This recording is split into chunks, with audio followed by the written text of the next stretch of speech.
Because there are some of you that are in the wilderness because of all the worldly ideologies that are in your head that you are using to process marriage relationship. This man, they brought his wife when his wife had become his wife, before he set his eyes on her. So all those 14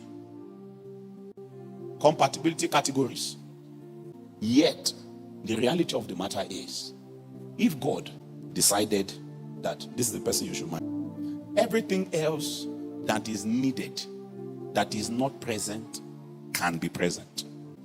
Because God cannot lead you wrongly. How do you know God's will? Is it by the search that you run? Or is it because God said, this is my will for you? Okay, what if God said, this is my will for you, and then you don't have physical compatibility? What will you do? In your heart of heart, you know that this is the will of God. But then the person does not fulfill the physical compatibility notion that you have of who should be your spouse.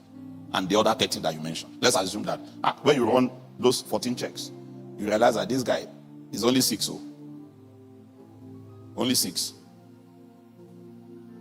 The remaining 8, nothing. What do you do? Because on the one hand, believers want to say that they want to marry God's will. So the question is, how do you actually decide that it is God's will? Is it by running your checks and saying that the person fits? Or is it by asking the Lord and the Lord says yes, or the Lord says no? Because what if the Lord says yes and the person does not fit your specs?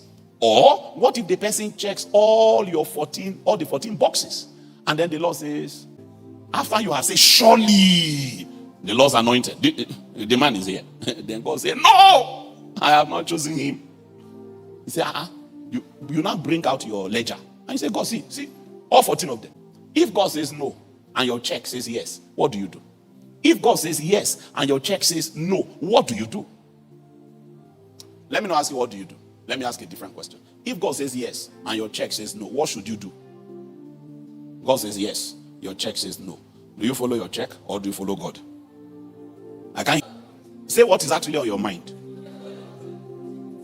If God says no and your check says yes, what do you do? What do you do? Okay, if in both instances your answer is follow God, then what is the need for your check? Because from what you are telling me, it means that no matter the result of your check, it is God that you are going to follow. Whatever God says, that's what you are going to follow. So, what is the utility of your check? That it does not mean that your check is not useful. It just means that what you are checking for is not what you should have been checking for. By that I mean that what you are supposed to do with the result of the check is not what many people think they should be doing with the result of the check. It doesn't mean that you shouldn't do something with the result.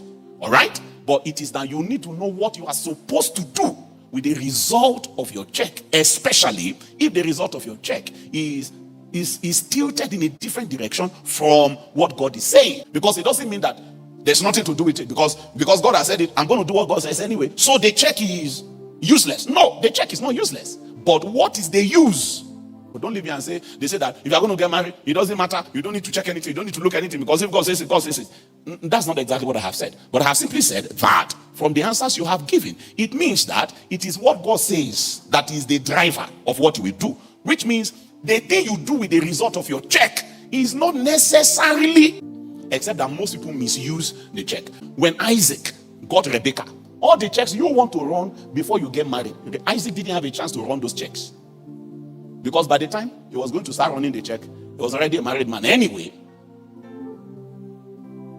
Isn't it? Isn't it? And it did not mean, therefore, that their marriage was not romantic. It is not as serious as people want to make it look when they say to you, marry your friend. Marry your friend, oh, marry your friend, oh, marry your friend. Oh. The Christian marries God's will.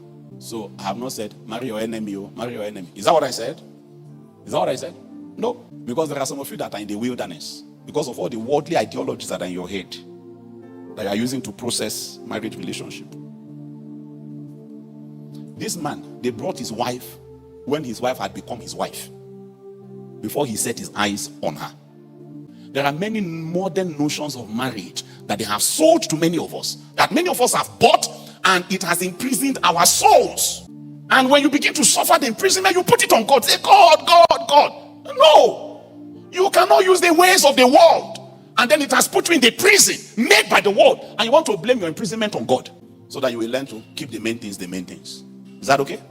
And then you will also learn to follow God, because marriages will happen this year. Marriage miracles will happen this year. And all the blockade and all of the cobwebs and all of the obstacles, the ideological hindrances, all right, that the enemy, the cultural, and by cultural I mean the culture, the civilization, this postmodern, post-truth world in which we live, they have spawned so many ideas that now fester upon the souls of Christians, and Christians are not even aware. There are many notions of marriage you carry in your head that are not biblical.